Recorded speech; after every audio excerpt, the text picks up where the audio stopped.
আমাদের এইখানে পুকুর পাড়ে হচ্ছে অনেক বড় বড় মোটা মোটা কড়াই গাছ আছে।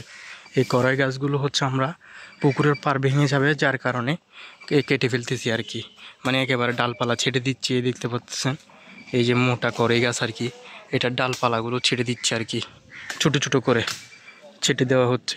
এই যে অনেকক্ষণ যাবত ধরে এগুলো কাটতেছে আর কি, এখানে এই যে ডালগুলো কাটতেছে, পানিতে নিচে পড়েছিল, পানি থেকে কাটতে অনেক কষ্ট এমনি মোটামুটি। দেখেন অনেকক্ষণ যাবত ধরে ওরা ডালপালা কাটতেছে, ছাড়তেছে পানিতে নেমে নেমে। সো হ্যালো এভরিওয়ান, আসসালামু আলাইকুম। কী অবস্থা আপনাদের সবার? আশা করি আপনারা সবাই ভালো আছেন। আমিও আল্লাহর রহমতে অনেক ভালো আছি। তো এই জায়গাটা হচ্ছে আমার মামাদের। এটা তো আপনারা হয়তো অনেকে জানেন, যারা রেগুলার আমার ভিডিও দেখেন তারা হয়তো জানেন। ওই যে আমার মামা অফিসে চলে যাচ্ছে দুপুরে লাঞ্চ করে, তো আমি দেখতে আসলাম কাজ কতটুকু হলো আর কি। গাছ তো দেখতে পাচ্ছেন এদিকে অনেকটাই কাটছে, আরও উপরের এগুলো কাটবে আর কি, উপরের পাশেরগুলো কাটবে এই সাইডে। ওই দিকে দেখেন মসজিদ আছে, একেবারে মসজিদ সামনে, বাড়ির সামনে আর কি। এই যে পুকুর পাড়, এই গাছগুলো যদি গাছগুলো যদি না কাটে তাহলে পুকুরের পাড় যে কোনো মুহূর্তে ভেঙে যেতে পারে বৃষ্টিতে। তো যার কারণে আমরা গাছগুলো কেটে ফেলতেছি আর কি। এই যে এইটা কাটতে কিন্তু অনেক কষ্ট হয়েছে, এই গাছটা কাটতে অনেক কষ্ট হয়েছে।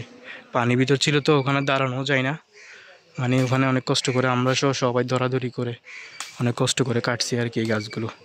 এখানে ডালগুলো ছেটে দিচ্ছে আর কি। এই যে ডালগুলো দেখতে পাচ্ছেন, 2জন মানুষ, আমরা সহ ছিলাম 4জন। এগুলো আর কি, এগুলো কাটাকাটি চলতেছে।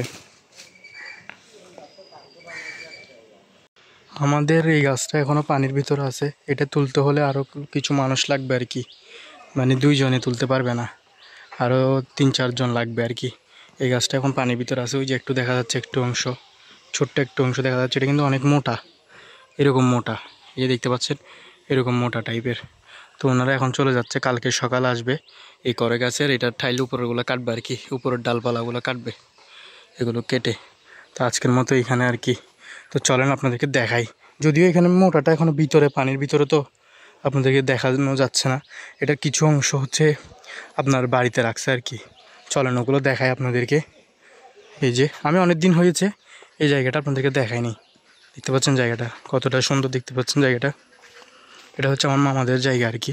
কিছুদিনের মধ্যে রিসেন্টলি আমার মামারা বাড়ির কাজ ধরবে আর কি, ঘর তুলবে এখানে, তো সেটা আপনাদের সাথে শেয়ার করব। তো এখন চলেন আমার খালামণিদের ভেতরে যাই। তো যে গাছটা কাটছে করে গাছ, ওই গাছটা হচ্ছে আমার খালামণিদের আর কি। দেখেন এখানে পেঁপে ধরছে, পেঁপেটাতে ধরছে, এই যে এটাতে ধরছে পেঁপে, ছোটো ছোটো পেঁপে আছে। এদিকের এগুলো তো আছে 2টা ছোটো ছোটো পেঁপে। এই যে এদিকের অবস্থা দেখেন কীরকম পরিষ্কার পরিষ্কার লাগতেছে না। আর এদিকে দেখেন, এদিকে এই যে কলার থোর আসছে আর কি। পুরো জায়গাটা এখান থেকে কেমন লাগতেছে দেখতে পাচ্ছেন। চলেন আমরা বাড়ির ভিতরে যাই, আপনাদেরকে গাছ দেখাই। কাটছে যেগুলো, গাছ কাটা অনেক পরিশ্রম, কিন্তু অনেক পরিশ্রম গাছ কাটা।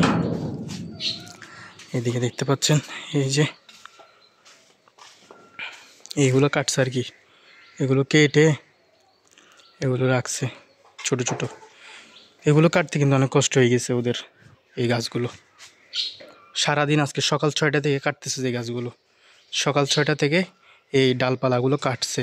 পানির ভিতর ছিল তো, আসলে ওরা ভুল করে ফেলছে, বৃষ্টি পড়ছিল যার কারণে ওরা গাছগুলো হচ্ছে আপনার পানিতে, মানে একেবারে বড় গাছ কেটে ফেলছে, পরে পানি থেকে টুকরা করছে। তারপর পানি থেকে তো আর টুকরা করা যাচ্ছে না, পানির মধ্যে কি আপনি কোবাইতে পারবেন দা দিয়ে বা কুড়াল দিয়ে? ওরা এই জন্যই এই সময় খাই ফেলছে।